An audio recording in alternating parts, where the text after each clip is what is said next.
Hello दोस्तों, आज के इस वीडियो में हम कक्षा 10वीं के भूगोल अध्याय 1 संसाधन एवं उपयोग के कुछ महत्वपूर्ण ऑब्जेक्टिव क्वेश्चन को कवर करेंगे। ठीक है, चलिए देखते हैं पहला नंबर क्वेश्चन क्या है। पहला नंबर क्वेश्चन है कि कोयला किस प्रकार का संसाधन है। दोस्तों, अगर आप इस चैनल पर नए हैं तो हमारे चैनल टारगेट स्टडी पॉइंट को सब्सक्राइब करके बेल आइकन को ऑन कर लीजिएगा, ताकि हम जब भी वीडियो अपलोड करें तो उसका नोटिफिकेशन आपके पास सबसे पहले पहुँच जाए। ठीक है दोस्तों, पहला नंबर क्वेश्चन क्या कह रहा है। पहला नंबर क्वेश्चन कह रहा है कि कोयला किस प्रकार का संसाधन है। ऑप्शन ए अनवीकरणीय, ऑप्शन बी नवीकरणीय, सी जैव या फिर अजैव। तो हम लिखेंगे कि कोयला अनवीकरणीय संसाधन है। कोयला किस प्रकार का संसाधन है, तो कोयला अनवीकरणीय संसाधन है। चलिए अगला नंबर क्वेश्चन देखते हैं। Question number 2। क्वेश्चन नंबर 2 में क्या कह रहा है कि सौर ऊर्जा निम्नलिखित में से कौन सा संसाधन है। तो मानवकृत या फिर पुनराकृति या फिर अजैव या फिर अचक्रीय। पुनराकृति यानी कि नवीकरणीय, तो जैव सौर ऊर्जा क्या है, तो पुनराकृति यानी कि पुनः प्राप्ति योग यानी कि नवीकरणीय संसाधन है। अगला नंबर क्वेश्चन देखते हैं। Question number 3। क्वेश्चन नंबर 3 में क्या कर रहा है। क्वेश्चन नंबर 3 में कह रहा है कि तट रेखा से कितने किलोमीटर क्षेत्र सीमा अभिवर्जक आर्थिक क्षेत्र कहलाता है। तो हम लिखेंगे कि 200 किलोमीटर तक का क्षेत्र 200 NM या फिर 200 किलोमीटर 200 NM तक का क्षेत्र क्या कहलाता है, अभिवर्जक आर्थिक क्षेत्र कहलाता है। अगला नंबर क्वेश्चन देखते हैं 4। क्वेश्चन नंबर 4 में कह रहा है कि डाकू की भूमिका किस संसाधन से संबंधित है, या डाकू की अर्थव्यवस्था का संबंध किससे है, तो संसाधनों के अनियोजित दोहन से यानी कि संसाधनों को बर्बाद करने से संबंध है। क्वेश्चन नंबर 5 देखते हैं। क्वेश्चन नंबर 5 में कह रहा है कि समुद्री क्षेत्र में राजनीतिक सीमा के कितनी किलोमीटर तक राष्ट्रीय संपदा निहित है, तो 19.2 किलोमीटर। ठीक है, इतना क्या है, तो राष्ट्रीय संसाधन या फिर राष्ट्रीय संपदा कहलाता है। अगला नंबर क्वेश्चन देखते हैं। Question number 6। दोस्तों, अगर आपको यह वीडियो अच्छा लग रहा हो तो वीडियो को लाइक कर दीजिएगा और वीडियो में अंत तक जुड़ा रहिए, क्योंकि अंत तक जुड़कर देखते रहिए एकदम बढ़िया से, ताकि इसी वीडियो में आपको टोटल ऑब्जेक्टिव याद हो जाए बढ़िया से। चलिए 6 नंबर में क्या कह रहा है कि लौह अयस्क किस प्रकार का संसाधन है।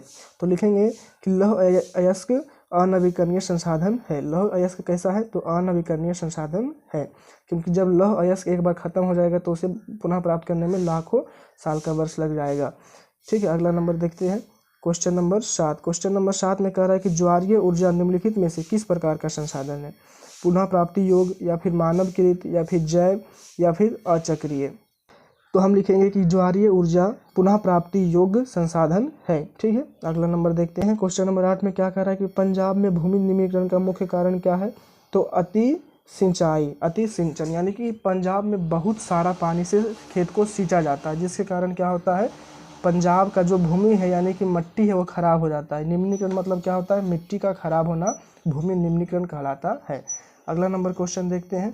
Question number 9। क्वेश्चन नंबर 9 में कह रहा है कि सोपान कृषि किस राज्य में प्रचलित है। सोपान कृषि किस राज्य में प्रचलित है। ऑप्शन ए हरियाणा में, ऑप्शन बी पंजाब में, ऑप्शन सी बिहार के मैदानी क्षेत्र में या फिर उत्तराखंड में।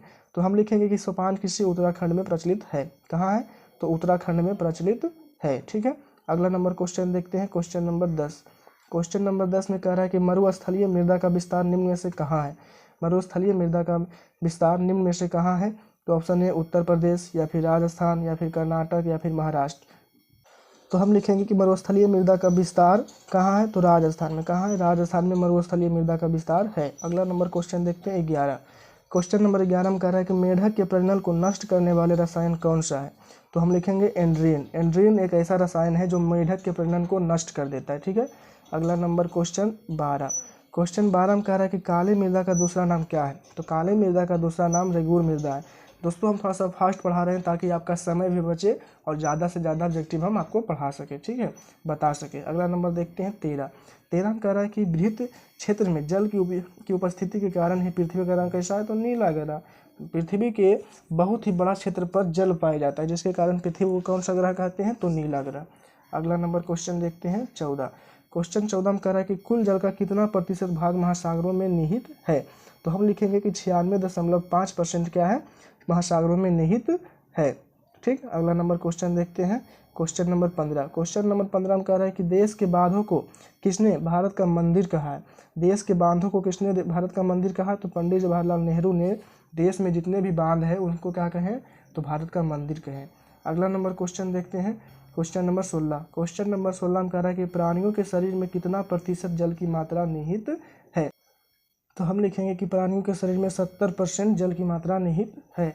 अगला नंबर क्वेश्चन देखते हैं, क्वेश्चन नंबर 17। क्वेश्चन नंबर 17 में कह रहा है कि बिहार में अति जल दोहन किस तत्व का संकेंद्रण बढ़ा रहा है। तो आर्सेनिक का। किस तत्व का? आर्सेनिक का। अगला नंबर क्वेश्चन देखते हैं, क्वेश्चन नंबर 18 में कह रहा है कि भारत में 2001 में कितने प्रतिशत भौगोलिक क्षेत्र पर वन का विस्तार था। तो हम लिखेंगे कि भारत में 2001 में 19.27% भौगोलिक क्षेत्र पर वन का विस्तार था। अगला नंबर क्वेश्चन देखते हैं, क्वेश्चन 19। क्वेश्चन 19 में कह रहा है कि वन स्थिति रिपोर्ट के अनुसार भारत में वन का विस्तार कितना है। वन स्थिति रिपोर्ट के अनुसार भारत में वन का विस्तार कितना है। तो हम लिखेंगे कि वन स्थिति के अनुसार, वन स्थिति 2005 के अनुसार भारत में 20.6% भौगोलिक क्षेत्र पर वन का विस्तार है। अगला नंबर क्वेश्चन देखते हैं 20। बिहार झारखंड में कितना प्रतिशत वन का विस्तार है। बिहार झारखंड में कितना प्रतिशत वन का विस्तार है। तो हम लिखेंगे बिहार और झारखंड में 7% वन का विस्तार है। अगला नंबर क्वेश्चन देखते हैं 21। क्वेश्चन नंबर 21 में कह रहा है कि पूर्वोत्तर राज्यों में 121 जिलों में देश के कुल वन का कितना प्रतिशत वन है। तो 60.11%। ठीक है। चलिए देखते हैं क्वेश्चन नंबर 22। क्वेश्चन नंबर 22 में कह रहा है कि किस राज्य में वनों का सबसे अधिक विस्तार पाया जाता है। तो हम लिखेंगे कि मध्य प्रदेश में वनों का सबसे अधिक विस्तार पाया जाता है। अगला नंबर क्वेश्चन देखते हैं 23। क्वेश्चन नंबर 23 में कह रहा है कि संकुचन और विनाश के आधार पर वनों को कितने भागों में बांटा गया है। Option A 2, option B 3, option C 4, option D 5। तो हम लिखेंगे कि विनाश और संकुचन के आधार पर वनों को 3 वर्गों में बांटा गया है। अगला नंबर क्वेश्चन देखते हैं 24। क्वेश्चन नंबर 24 में कह रहा है कि भारत का राष्ट्रीय पक्षी कौन है। अरे भाई कोई बताने वाली बात है। अगला नंबर क्वेश्चन देखते हैं 25। क्वेश्चन नंबर 25 में कह रहा है कि टेक्सोल का उपयोग किस बीमारी में होता है। टेक्सोल का उपयोग किस बीमारी में होता है। तो कैंसर में। किसमें? कैंसर में टेक्सोल का उपयोग होता है। अगला नंबर देखते हैं क्वेश्चन नंबर 26 में कह रहा है कि चरक का संबंध किस देश से है। तो अपना देश भारत से। किस देश से? तो अपना देश भारत से। अगला नंबर क्वेश्चन देखते हैं 27। क्वेश्चन नंबर 27 में कह रहा है कि IUCN यानी कि international union for conservation of nature ने कितने जातियों को संकटग्रस्त श्रेणी में रखा है। तो 2700 जाति को संकटग्रस्त श्रेणी में रखा है। अगला नंबर क्वेश्चन देखते हैं 29। क्वेश्चन नंबर 29 में कह रहा है कि इनमें से कौन सा जीव जो केवल भारत में ही पाई जाती है। तो घड़ियाल। अगला नंबर क्वेश्चन देखते हैं क्वेश्चन नंबर 29। भारत में कितने प्रकार के वनस्पतियाँ पाई जाती है। तो लिखेंगे कि भारत में 47,000 की वनस्पतियाँ पाई जाती है। 47,000 प्रकार की वनस्पतियाँ पाई जाती है। अगला नंबर क्वेश्चन देखते हैं क्वेश्चन नंबर 30 में है कि भारत में सबसे अधिक क्षेत्रफल पर कौन सा मृदा पाई जाती है। तो जलोढ़ मृदा। कौन सी मृदा? जलोढ़ मृदा पाई जाती है। तो दोस्तों इस चैप्टर में जितने भी ऑब्जेक्टिव थे 30 ऑब्जेक्टिव थे। 30 ऑब्जेक्टिव को हमने कवर करा दिया है। इस ऑब्जेक्टिव को आप याद करने के लिए या तो लिख कर याद कर सकते हैं या तो आप इसी वीडियो को दोबारा देख कर याद कर सकते हैं। जिस प्रकार भी हो सके इस पूरे ऑब्जेक्टिव को याद कर लीजिएगा, क्योंकि यह आने वाले एग्जाम के लिए बहुत ही ज़रूरी है। तो यह वीडियो आपको अच्छा लगा हो तो इस वीडियो को लाइक और हमारे चैनल को सब्सक्राइब कर लीजिएगा। तब तक के लिए धन्यवाद। और अगले किस सब्जेक्ट के किस चैप्टर पर वीडियो बनाना है, ऑब्जेक्टिव या सब्जेक्टिव, कमेंट कर दीजिएगा। तब तक के लिए टेक केयर।